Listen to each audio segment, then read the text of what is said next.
Please be seated.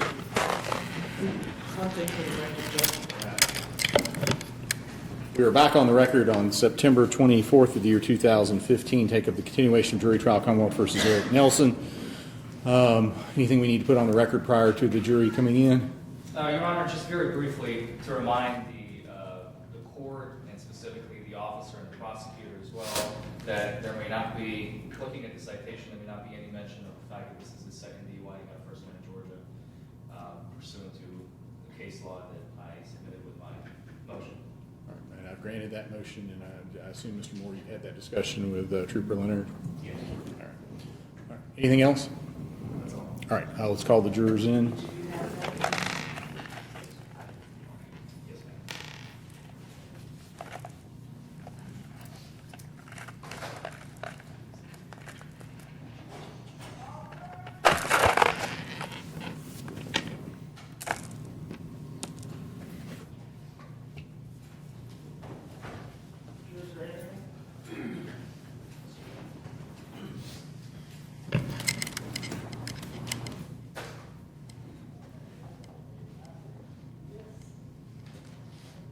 Come on, man.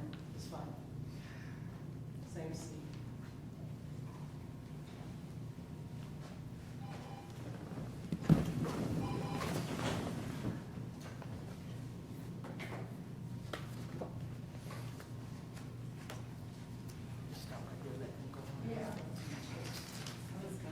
Park it. Park it over here. You mind taking that back to Amy? I don't know if she's seen it yet or not. Do you know if Amy's seen that yet or not?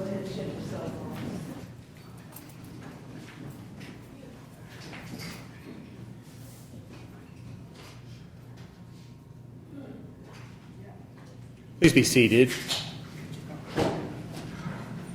And do each of the attorneys waive the call of the jury? Yes. Yes, Judge. All right, Mr. Moore, on behalf of the Commonwealth, you may open.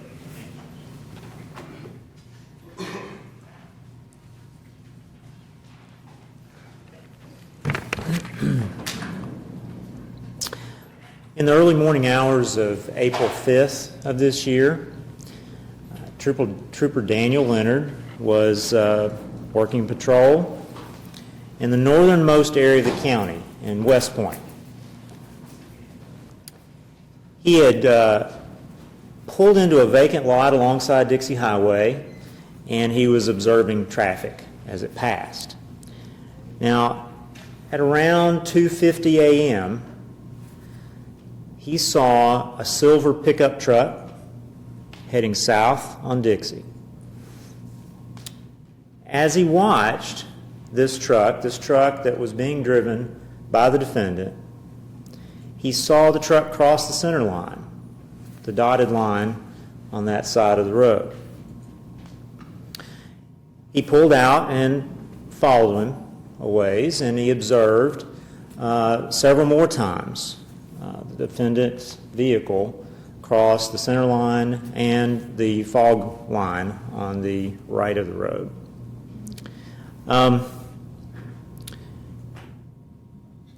At that point, the trooper decided to pull over the defendant.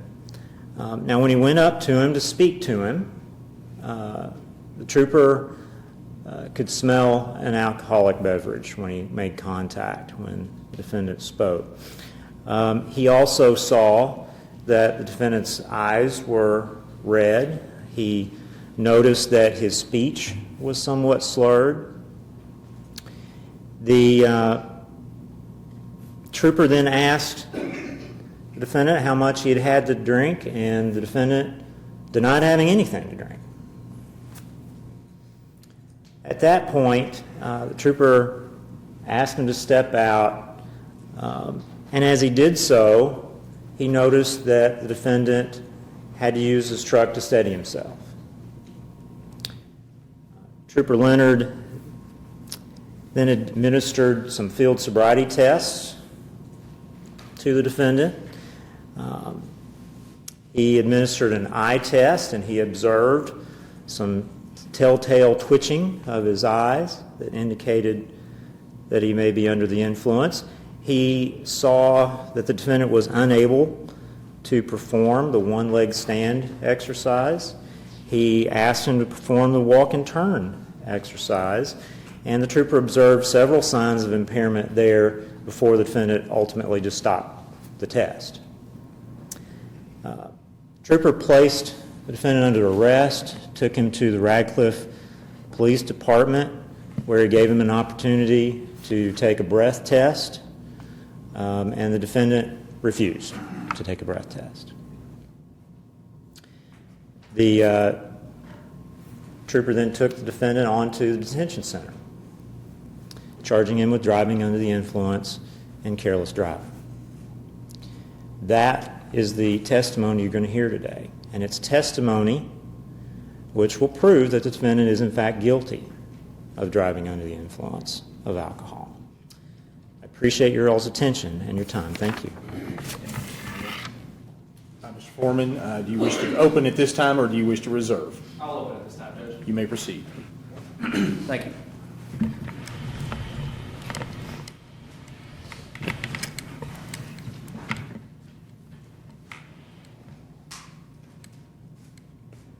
Good morning, once again. Mr. Nelson was making responsible decisions on the night of the stop. He was initially, his wife lives in California, so he was coming to the airport around 7:30 for her to arrive with his 5-year-old daughter. He was at the airport for about 30, maybe 45 minutes. They were in touch with one another via text, and he realized that she's not going to be flying in today, or she may be flying in at a little bit later time, so he has some time to kill. The reason for that is because his wife flies through priority, sort of, as I understand it, if you know somebody in the airlines, you can get a comp ticket, but you are basically waiting for an open seat on the plane, and if you don't get it a couple of times, I mean, you may be stuck there for a while, so that's the situation that's going on here. He realizes he has a few hours to kill. She's going to try and get to the next connecting flight, so he goes to 4th Street Live to watch the game on April 4th. He has about 3 drinks, and somebody buys him a 4th one over the course of about 3.5 hours. He's there at 4th Street Live. And so about a drink an hour, every hour. He knows that he's going to be driving at some point, so he has to maintain sobriety. Now, somebody else buys him a drink because he says that he strikes up a conversation. He finds out, the gentleman finds out that Mr. Nelson is in the military, so he offers to buy him a drink, and Mr. Nelson cannot refuse. So he takes a few sips of that, but he doesn't finish it. He leaves because he knows that he's going to be driving soon. He has a hotel room, which is reserved for his wife and daughter flying in. He cannot cancel that hotel even if he tried, because the deadline is already passed. He has that option. He knows that if he's not good to drive, he has a hotel that's already paid for, and he's just going to lose the money anyway. But at the end of when he's done drinking, around 11:30, he goes to the riverfront. Now, this is a 38-year-old man, and I told him, have you never been to the riverfront before? He said no, shockingly enough. I thought, he's from Kentucky originally, he's lived in Georgia as well, but to him, never being to the riverfront, it was interesting to go and visit and see what that was like. He had a hot dog, and he was killing time. He had a hot dog and I think some meat as well.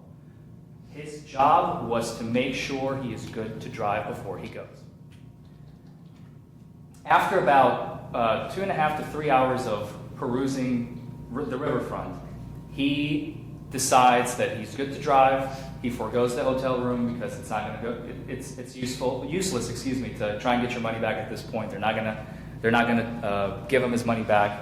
And he realizes that the wife is still not going to be flying in as a result of she wasn't able to get I think her boarding pass was good, but her daughter's was not. So she had to forego the flight and wait until the next day. He drives, takes 65 onto Gene Snyder, takes off on Dixie Highway exit. And after driving about 5 minutes on Dixie Highway, you'll hear that he approaches 2 police cruisers, one of them being Trooper Leonard's. cruiser, and they're both parked on the side of the road, kind of almost a little protruding into the highway. Mr. Nelson does the honorable thing. He takes a little bit to the left to avoid, anytime you see officers on the side of the road or troopers or whatnot, I think it's always a smart decision to avoid getting too close to them for obvious reasons. That's what he does. And before he's even able to come back here, he sees blue lights behind him. Trooper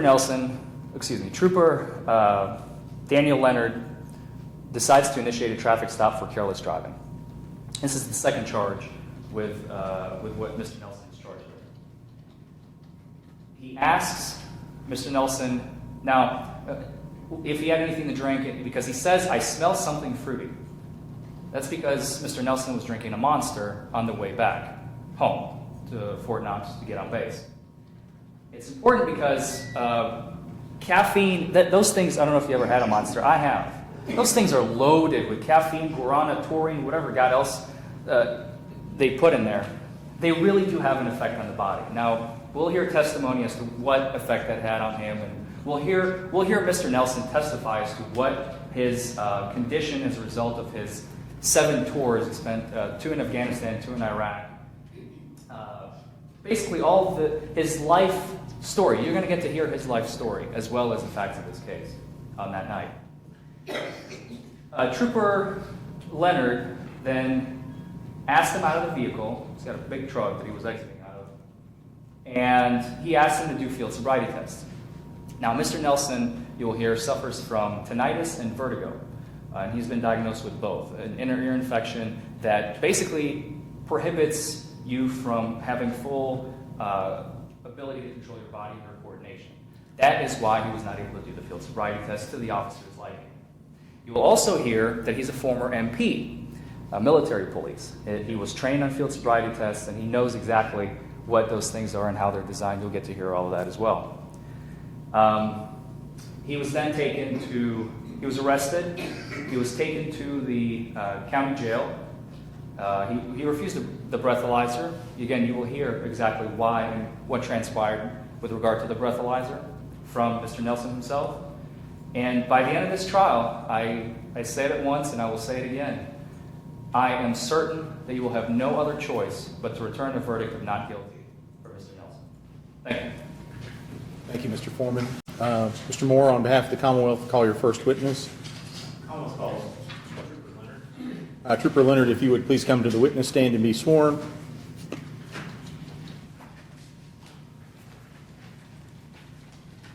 Please raise your right hand. Do you swear affirm to tell the truth, whole truth, and nothing but the truth?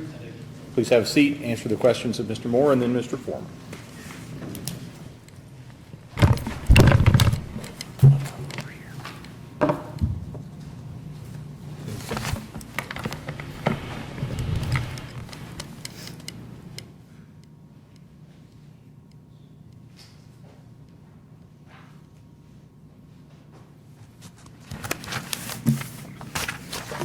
Sir, would you please state your name and your occupation?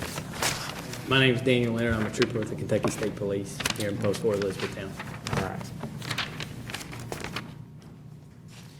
And now, how long have you been a police officer? I've been a trooper for 7 years. I graduated the State Police Academy in February of 2008. During that time, I've been at Post Fort Elizabethtown until I deployed overseas with the military in 2013. Then I came back and resumed my duties with Post Fort Elizabethtown. Okay. So about 7 years, something like that? Yes, sir. Okay. Now, what kind of training did you receive to be a state police trooper? I received 24 weeks of academy training at the State Police Academy in Frankfort. Some of that training was actually conducted at Richmond at the Department of Criminal Justice Training Center for some things that we could not do at the academy. And did you receive specialized training in DUI investigations? Yes, sir. Okay. Can you estimate about how many DUI stops you've performed? In my career, I've made over 100 DUI stops. Okay, okay. Did all of those lead to arrests? No, sir. Okay.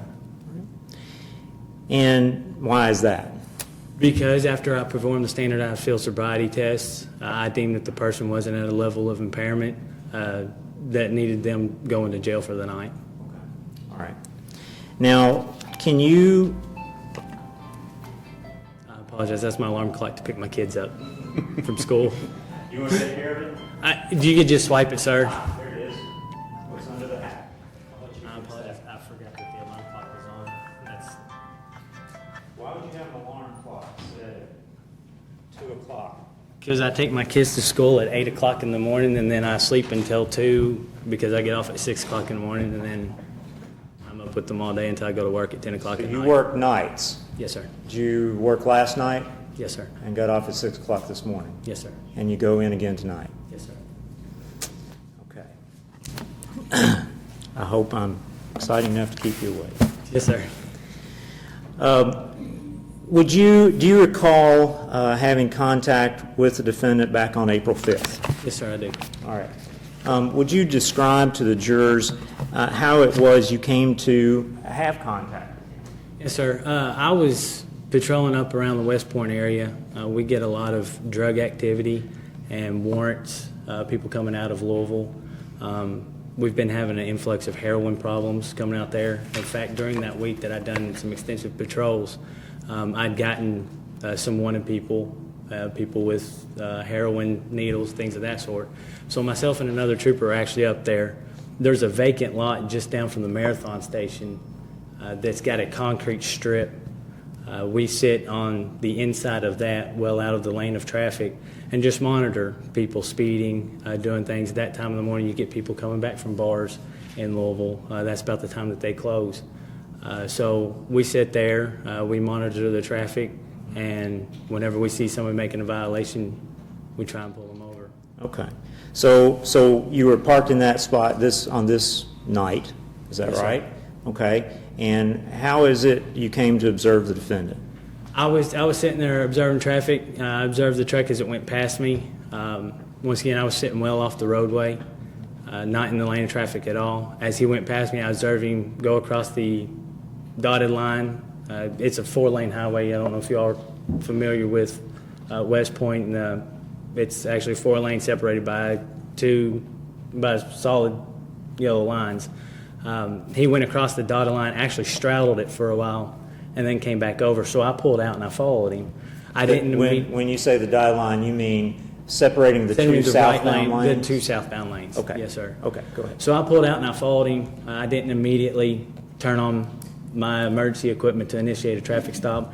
I actually followed him for approximately half a mile. I observed several more violations, to include going across the center line multiple times and the solid fog line multiple times before I initiate a traffic stop. Okay, so the dotted line was to his vehicle's left, Yes, sir. and the fog line that you described was to his right? Yes, sir. Okay, so he was moving back and forth. Yes, sir. All right.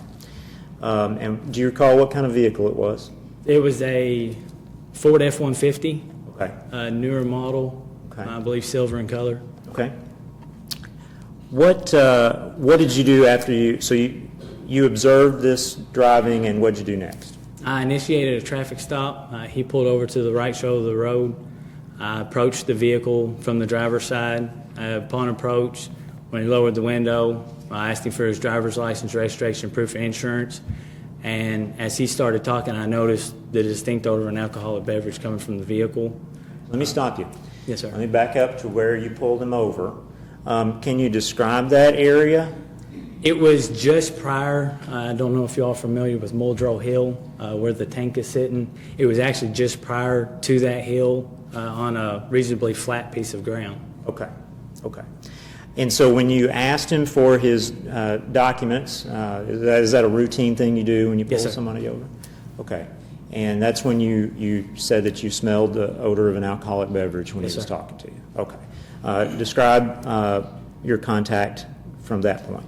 I asked, Let me ask you, did you observe anything physically about him? yes, sir, I noticed that his eyes were red, and that as I was talking to him, that his speech was slightly slurred. It wasn't extremely slurred. I've definitely seen people slur worse than he was that night. Right. But there was a noticeable slur to his speech.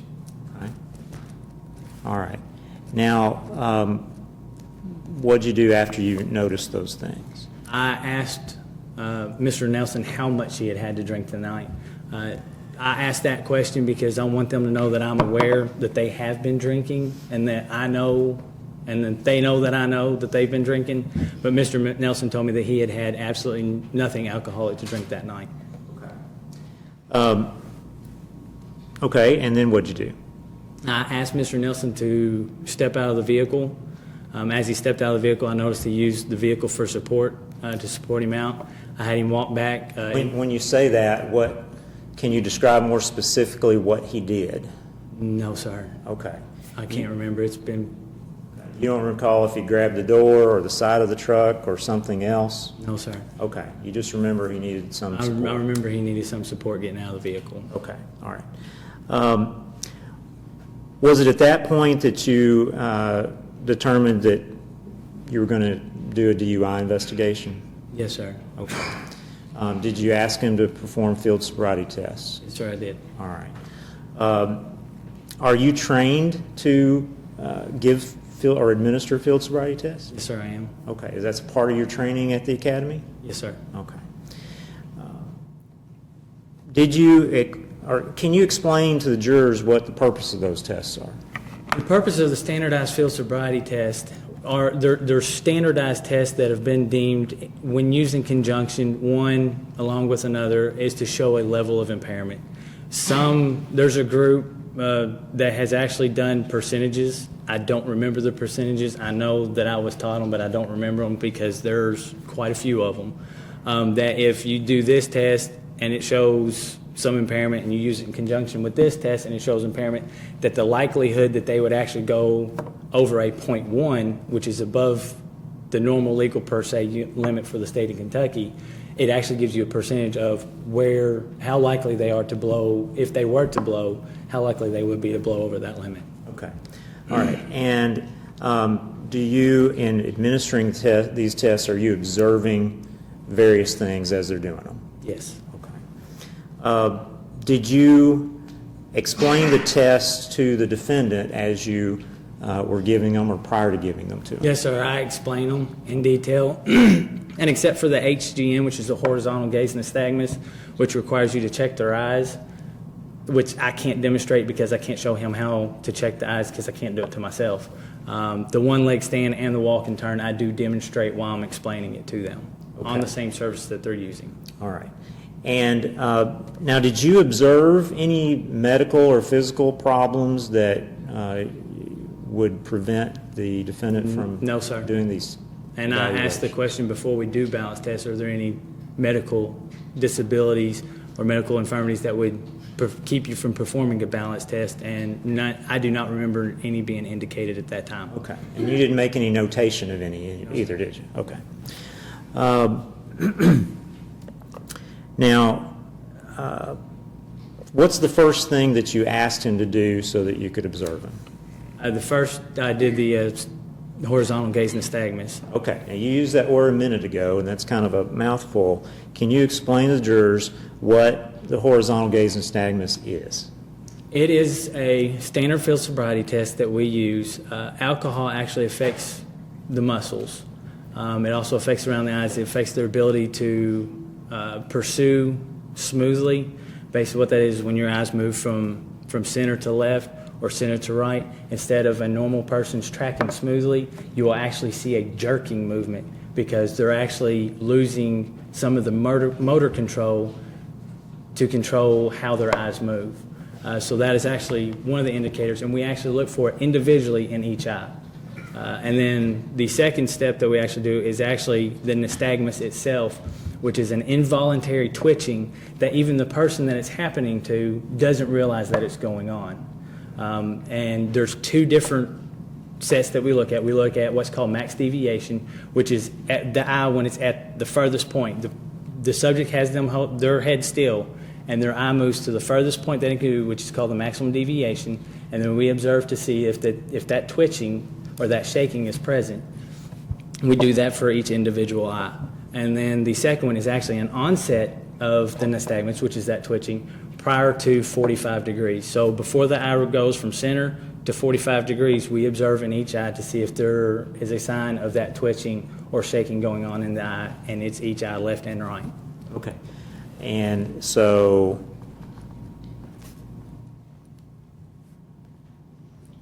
you're looking for those three things in each eye? Yes, sir. Is that right? Okay.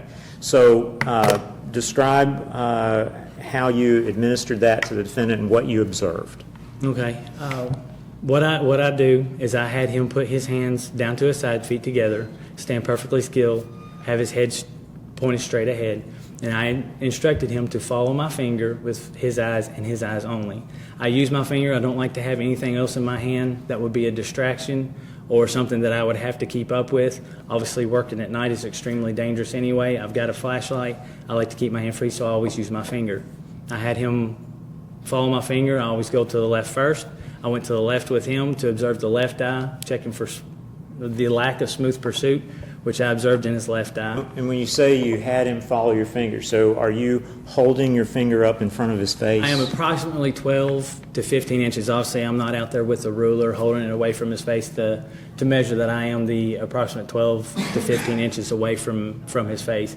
But I approximated that it was the 12 to 15 inches. Okay. All right. And so you said you moved it to the left first. Yes, sir. All right. And It had been in my right, but his left. sure.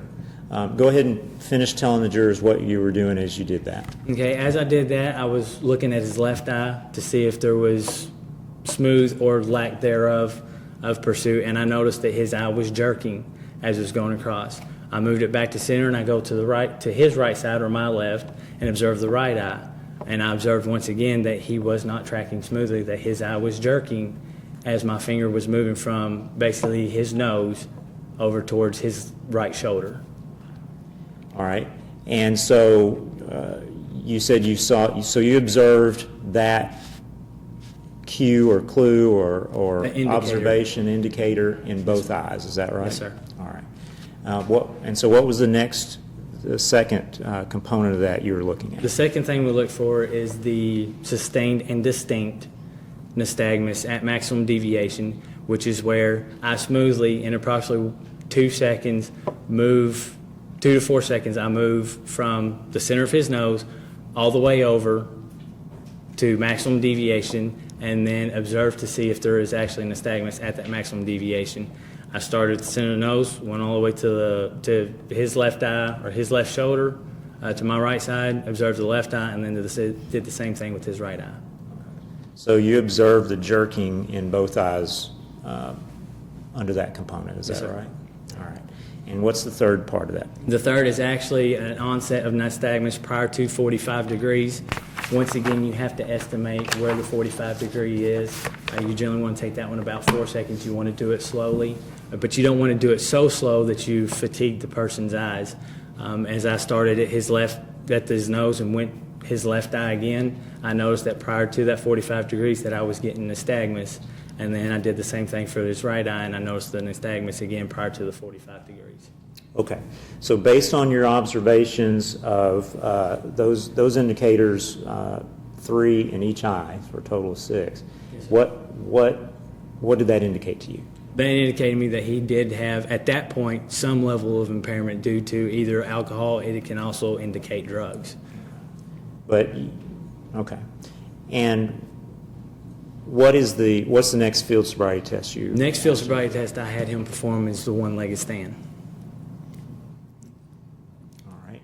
And explain to the jurors exactly the way you explained it to him. Would you like me to demonstrate? Or Yes, if that's what you did, then and you can do that. Step down the arm. You may. Having not slept, go ahead. What I do is I instructed him to place his feet together, arms down to his sides, and stand like that until I tell him to start. Then I asked him if he understood. He stated that he did. What I'm going to ask you to do is I want you to raise one leg, whichever you prefer. I don't care which one, approximately 6 inches off the ground. Leave both legs perfectly straight, foot parallel to the ground, and I want you to count 1,001, 1,002, 1,003, and so on until I tell you to stop. Remember, leave your legs perfectly straight, foot parallel to the ground. Arms out to your side, count out loud for me. Do you understand? He stated that he did. Okay. And so did he do the test when you asked him to? Yes, sir. Okay. You can have a seat.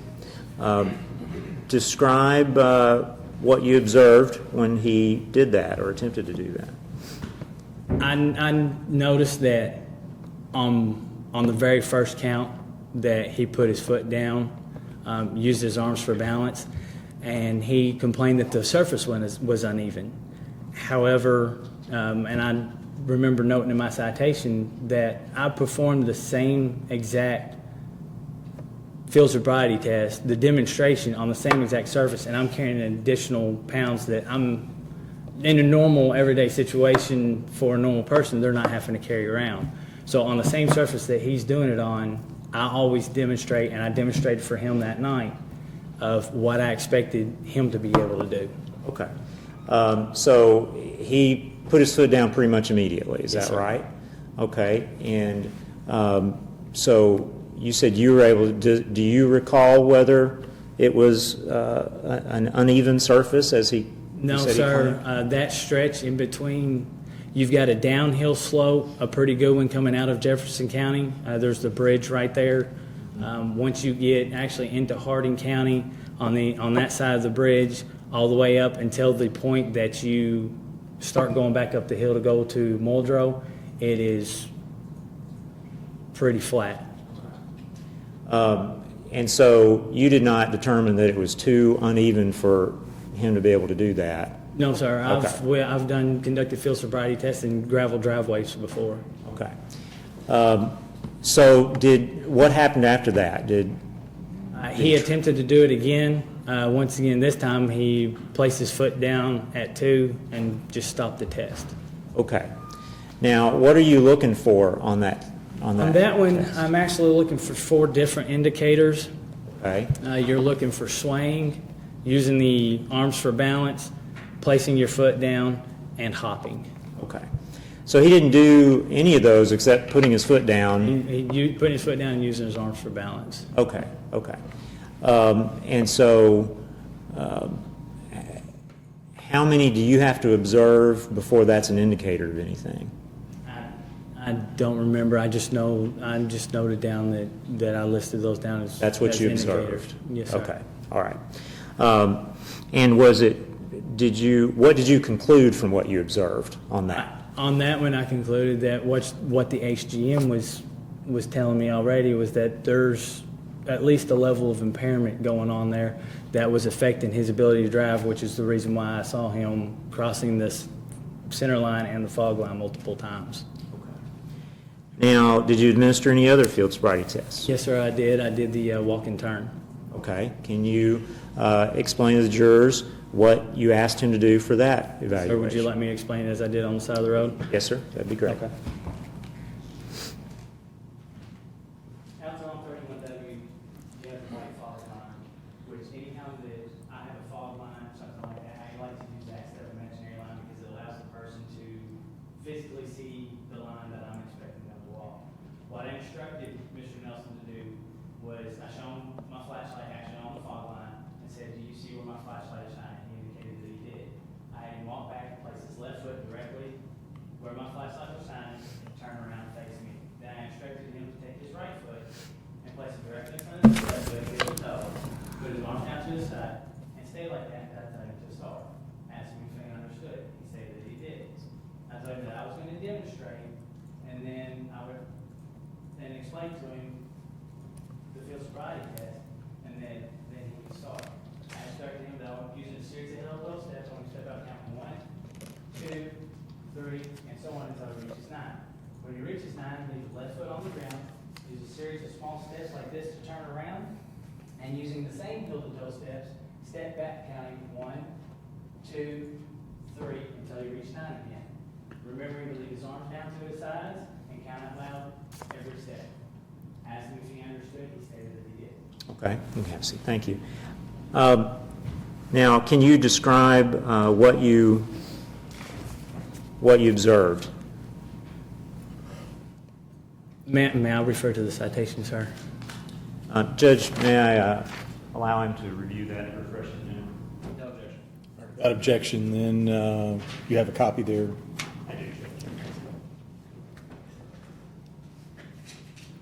do. He lost his balance at the start. This says face, but start phase. He stepped off at line at 1 and used his arms for balance, and then he just quit the test. All right. Lost his balance at the start face. What? It's supposed to be start phase, and that was Phase. probably one of Okay, those that's I'm a typo. typing up. Okay. We've only got a limited space that we can type on these citations. It's not like doing a case report, which I have done on DUIs before. I've charged somebody with DUI fourth. On these citations, you only have so much space that you can actually document everything in. Therefore, there's a lot of abbreviations on here, a lot of shorthand. So the first part of before he actually started walking, is that He what you actually lost mean his by balance, that? yes. Okay. All right. So now so what are you looking for when you administer that test? You're actually looking for 8 different indicators on that one. You're looking for losing the balance at the start position. You're looking for starting before instructed to start, missing heel to toe, stepping offline, using arms for balance, improper steps, improper turn. And I apologize, my mind's getting a little fuzzy with lack of sleep. So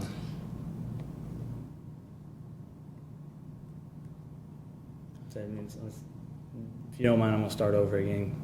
Going through, you've got the losing balance at the start phase, starting before instructed to start, stepping offline, missing heel to toe, improper number of steps, improper turn,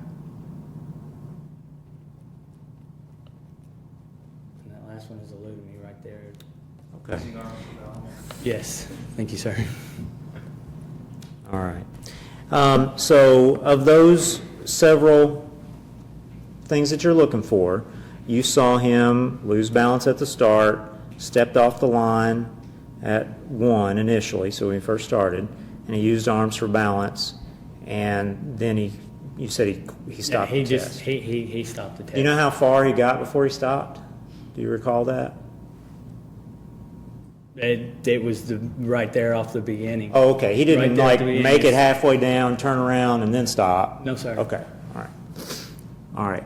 Now you testified, and I think having reviewed your citation, that he uses arms for balance on this test. Now, a few minutes ago, referring to the one-leg stand, you said that he had put his foot down a couple times and didn't finish that test. And you also said you used arms for balance. Now, you didn't make that notation on the one-leg stand in your citation, and I just want to make sure that you intended that, or you said use arms for balance for one when you meant the other test. I'm in for the other test. I remember him putting his foot down on the it, one-leg stand. but I don't remember the arms for balance on the one. I do remember the foot going down, but I believe that the arms for balance was on the walking turn. Okay. All right. Thank you. I just wanted to clarify that. All right. Now, at this point, he stopped the test that you were asking him to do.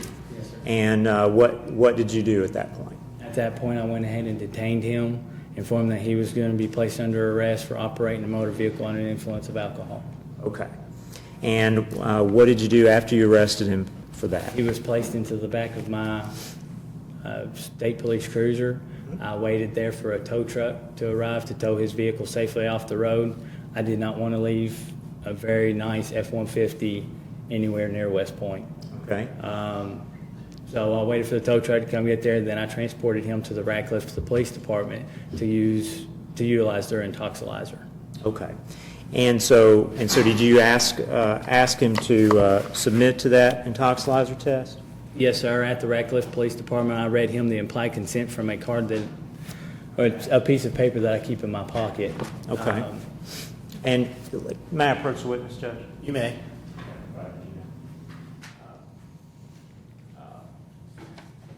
Is this the implied consent warning that you read to him? I know it's not the card in your pocket, but... But that is the wording, and that is the warning that I had for that evening, yes, sir. Okay, all right. Would you please read to the jurors what it is that you read to the defendant that night? I'll be requesting that you submit to a test of your breath, blood, or urine, or any combination of these tests. If you refuse to submit to any test which I request, your refusal may be used against you in court as evidence of your violation of KRS 189A.010, and your driver's license will be revoked. If you're convicted of KRS 189A.010, your refusal will subject you to a mandatory minimum jail sentence, which is twice as long as the mandatory minimum jail sentence that would be imposed if you submit to all requested tests. You will also be unable to obtain a hardship license. The results of any test taken may be used against you in court as evidence of your violation of KRS 189A.010. If the results are .15 or above, and you are convicted of violating KRS 189A.010, you'll be subject to a jail sentence, which is twice as long as the mandatory minimum jail sentence that would be imposed if the results are less than .15. If you submit to all tests which I request, you have the right to obtain a test or tests of your blood performed at your expense by a qualified person of your choosing within a reasonable time of your arrest. You have at least 10 minutes, but not more than 15 minutes to attempt to contact and communicate with an attorney. Do you wish to attempt to contact an attorney at this time? Okay. You gave him that opportunity? Yes, sir. Okay. Do you recall if he took advantage of that? I do not. Okay. What'd you do next? Or I conducted a 20-minute observation period. We were actually in the room where Radcliffe Police Department has the intoxilizer. While I was doing that, I was filling out his citation, making all the annotations, the notes that I noticed in here, what I hadn't done out there on the side of the road while I was waiting for the tow truck, I was finishing up. At the end of the 20-minute observation period, I then read the second part of the implied consent, which is on the same card, which says, based upon the information which was previously read to you, I'm now requesting you to submit to a test of your breath. Will you submit to the test? Mr. Nelson stated no. all right. Thank you. All right. After he refused to take breath tests, what did you do? I went to the intoxilizer machine. It goes, I have to still run it through its test. At the point where it says please blow, that's why I'm reading that part about that I'm requesting him to submit to the test of his breath. As soon as he said no, I guess still gave him an opportunity to blow. He didn't. I pressed R and enter, which prints out a refusal BA slip. Okay, but it's a slip that doesn't contain any numbers because he didn't take the test. It prints out actually a refused. Okay, all right. All right, and what'd you do after that? Then I took Mr. Nelson back out to my cruiser, placed him in the back, and I transported him to the Hardin County Detention Center. Now sounds like you were with him for quite a bit of time. I mean, after making contact with him, the FSTs, you said you waited for the tow truck, and you took him to the Radcliffe Police Department. Did he have to get out of your vehicle and walk into the Radcliffe Police Department? I assisted him in walking into the police department. I didn't have to carry him inside the police department, but I did assist him walking into the police department. We go in through the back door there at the bottom. Assist him how? I grabbed by his arm and just escort him in. Okay. Is that typically That's what typically you do what I do with when I someone escort who's under arrest? Okay. under arrest. I like to maintain physical control of them at all times. Okay. It keeps them safe and keeps me safe. Okay. All right.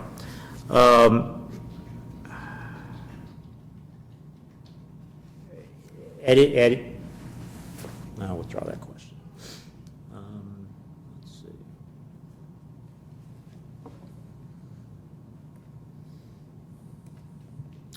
see. Did all of this occur in Hardin County, Kentucky?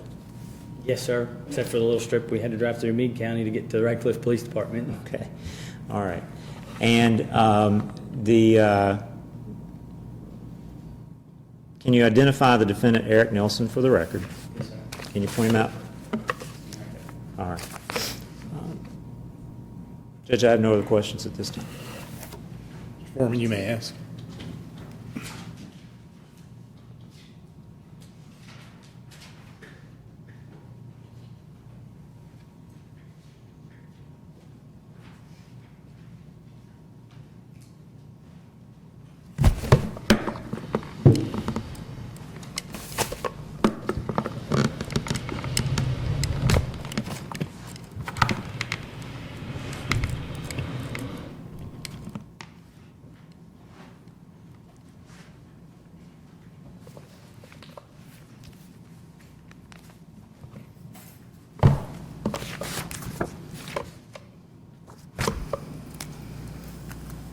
Afternoon.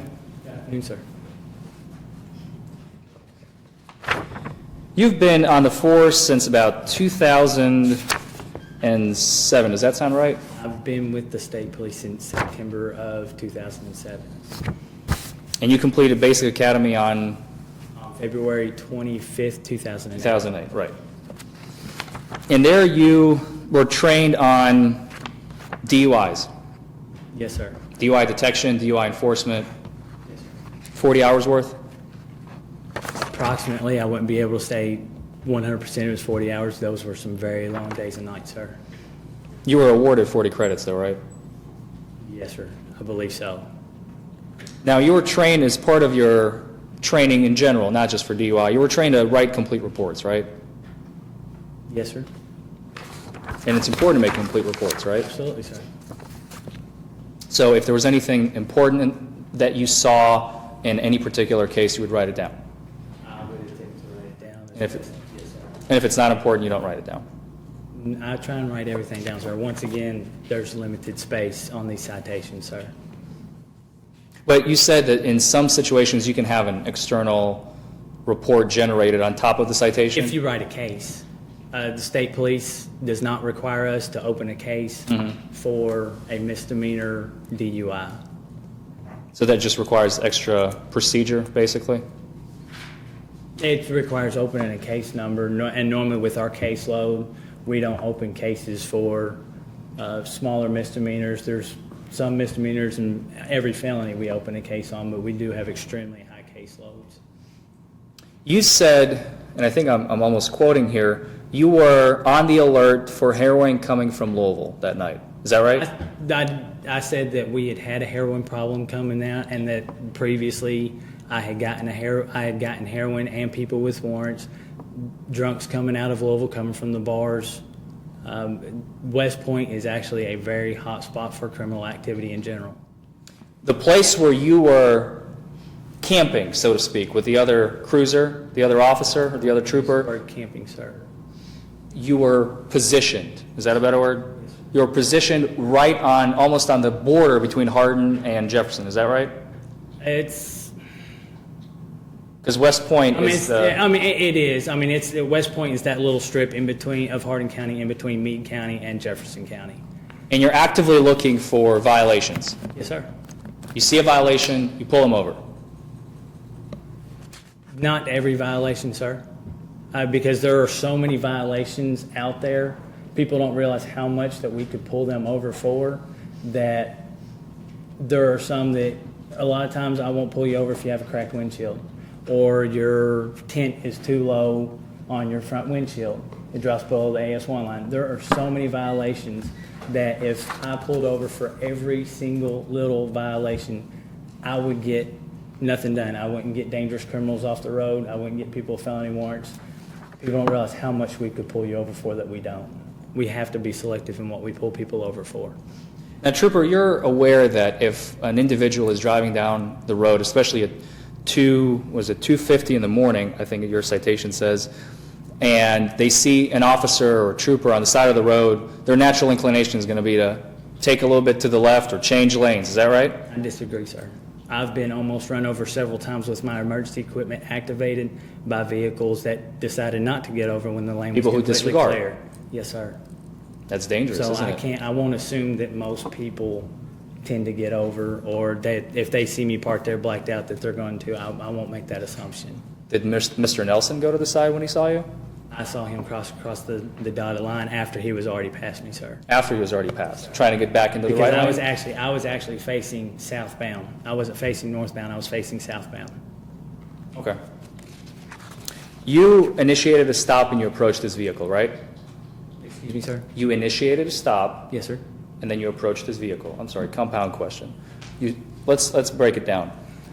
You initiated a stop with Mr. Nelson. Yes, sir. He pulled over to the side of the road. Yes, sir. He used his blinker. I don't remember if he uses blinker or not, sir. He stopped the vehicle. Yes, sir. Did he turn his engine off? No, sir. Engine running. Yes, sir. 4 flashers. I don't remember, sir. You exit your vehicle. Yes, sir.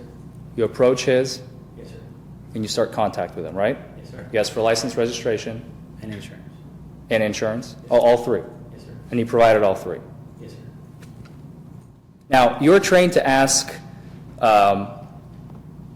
strike that. You're employing 3 questioning tactics when you're stopping someone, is that right? I ask everybody for their driver's license, registration, and insurance when I stop their vehicle, because that allows me to identify A, who they are, and B, what vehicle that they're in, if they have insurance, because we do have people out there driving without insurance. That is the question that I ask everybody, whether you're pulled over for speeding or whether you're pulled over for your license plate not being eliminated. I ask you for your driver's license, registration, and proof of insurance. He provided all 3 documents to you, though, right? He didn't fumble, Not that I remember, sir. he didn't drop it, Not that I remember, sir. handed it over to you. As far as I remember, sir, yes, sir. So there were no finger dexterity problems, which is one of the key things that you're actually trained to look for, right? I have been trained to notice whether somebody has a problem, because I have made DUI stops where somebody has gone past their driver's license several times. But Mr. Nelson did not do that, did he? Not that I remember, sir, no.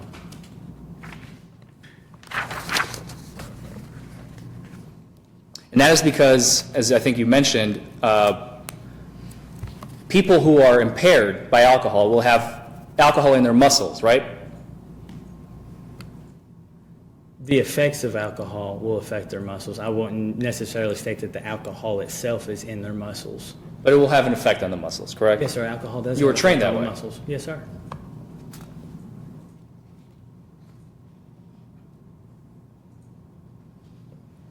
You asked him out of the truck at some point, right? Yes, sir, I asked him to exit the vehicle. And you said that he was using the truck to balance himself? Use the truck for support as he exited the vehicle. Is it a small truck? No, sir, F-150 is about the same size as my Dodge Ram. He did not use any abusive language towards you? No, sir. He didn't make any unusual statements? When he was in the back of my car, he did, yes, sir. What did he say in the back of the car? He was on the cell phone with his...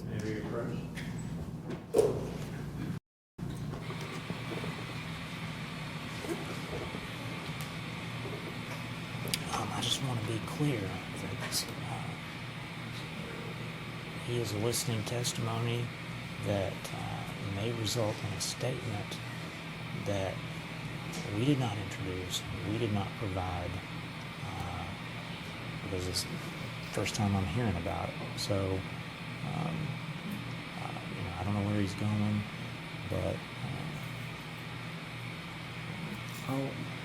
I mean, that's fine. I just want to make sure that So you want to withdraw the question then? I'll withdraw the question. All right, the question is withdrawn. You do not need to answer that question, Trooper. Yes, sir.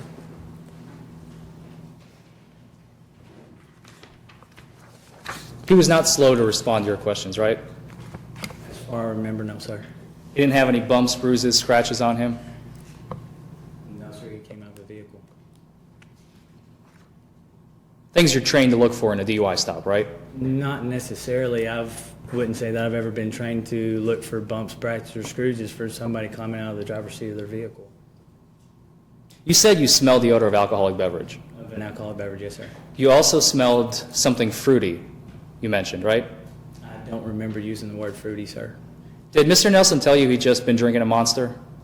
No, sir, but I do believe, and to the best of my knowledge, I do think I remember seeing an energy drink. I don't remember which one sitting in the center console.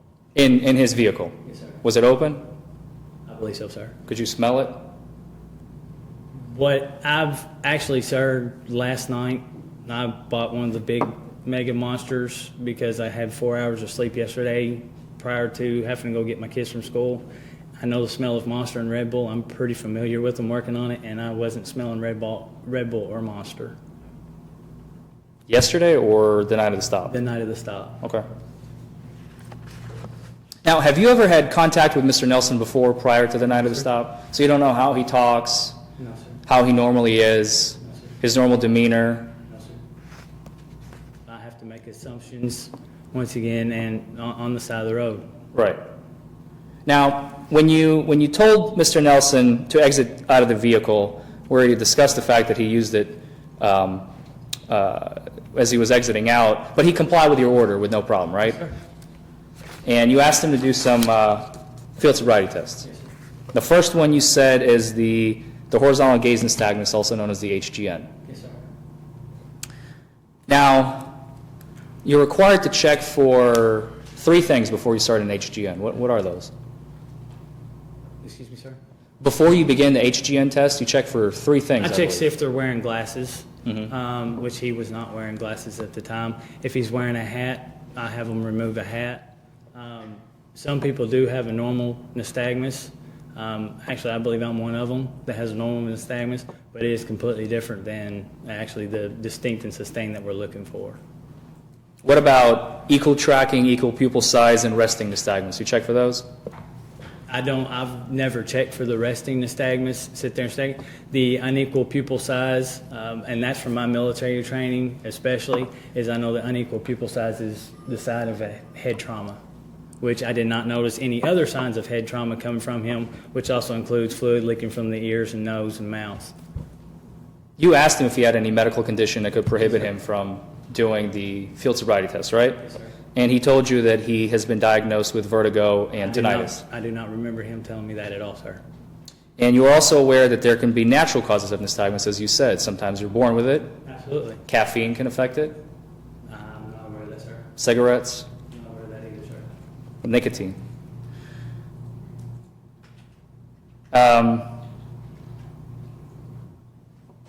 What is a false positive? Do you know? And what are you referring to as, sir? With regard to an HGN test, when you see a false positive, what does that mean? No, sir, I'm not familiar with that. You've never heard the term, you see something that you believe is in relevance to one thing, but it's actually for something else? Oh, absolutely. I mean, I've heard of false positives before, but not in reference to any HGN that I've done, sir. So you don't remember that in your training? No, sir. Granted, it has been 7 years ago, and I've had no sleep. Did you have sleep on that night? I don't remember. I believe so.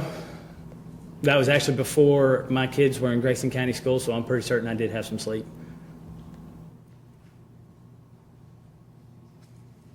You next administered the one-leg stand, right? Yes, sir.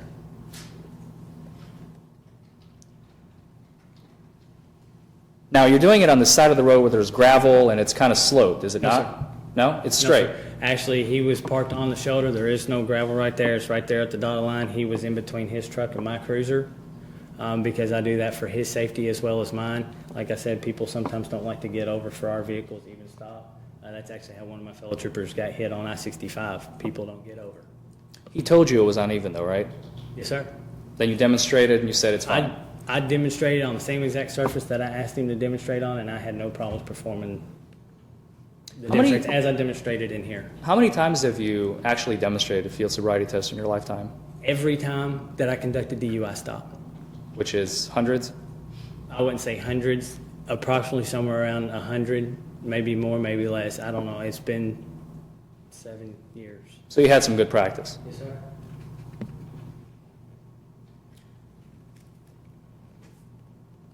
So you don't remember him telling you that he had pretty poor coordination? No, sir.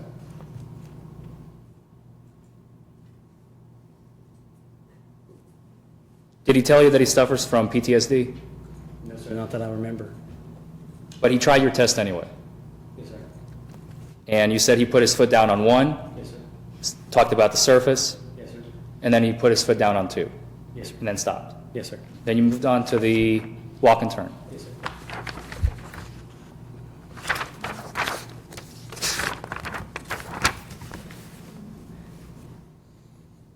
And on the walk and turn, you said he lost balance at the start, Yes, it says face, but it's supposed to be face, sir.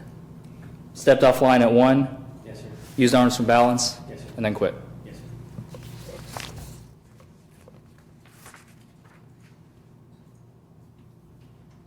Now, he told you at some point that he used to be an MP, right? Yes, sir.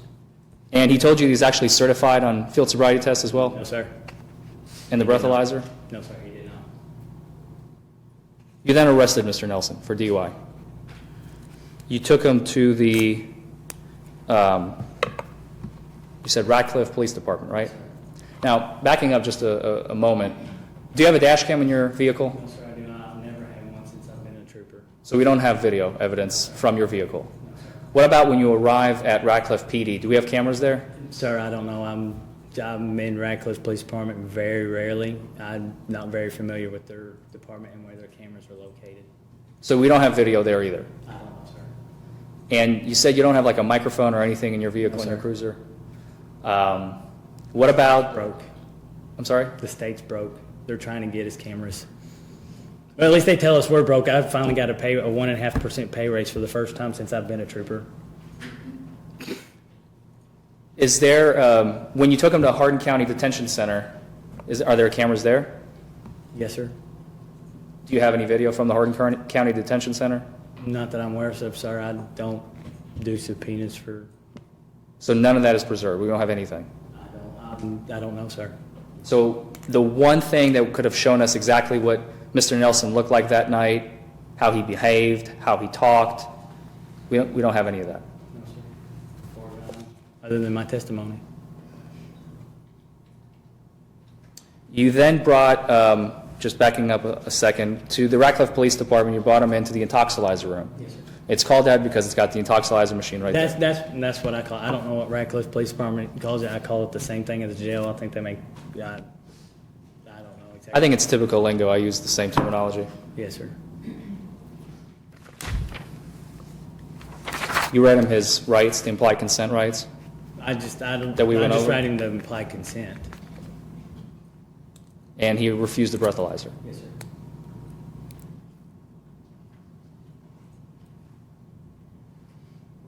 And he told you that he's not going to take it because he's been an MP and he's certified on the machine and he knows how it works. No, sir. I don't remember that. I just remember him stating that he wasn't going to blow. I asked him if he was sure, and he said yes. I gave him an opportunity to blow on the machine, and he didn't. No further questions. Any redirect? No, Your Honor. Thank you, Trooper. You may step down. Next witness for the Commonwealth. No other witnesses. Mr. Foreman, did you have motions you wanted to put on at the close of the Commonwealth's case? Yes, Judge. All right, ladies and gentlemen, the Commonwealth has closed their case, so that ends the case for the Commonwealth. I'm going to need to put on some motions outside your hearing, so this is probably about as good a time as any to go ahead and take a break after lunch. I would anticipate that we'd need about 10 minutes probably, so I will remind you of the previous admonition that I've given you not to discuss the case amongst yourselves, nor any of the parties, nor witnesses, nor form, nor reach any conclusion until the case is finally submitted to you. I will need for you to step outside while we do some things outside your hearing.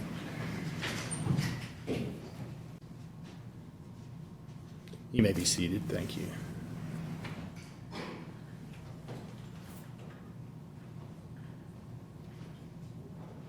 All right, Mr. Foreman, any motions you wish to make? Yes, Judge. Since the Commonwealth has closed their case, the defense would like to move for a motion for a directed verdict. With regard to the elements, I don't believe that the Commonwealth has met its burden where a reasonable juror could find a person guilty of driving under the influence beyond a reasonable doubt. The trooper has testified that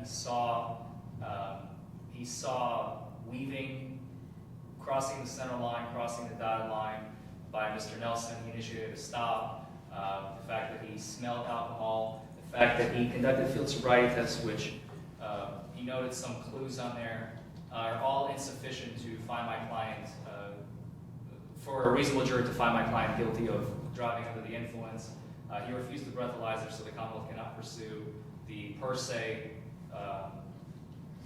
portion of the statute, and therefore I ask that the court grant a directed verdict to the defense. Thank you. Mr. Moore? Judge, the Commonwealth has presented a prima facie case showing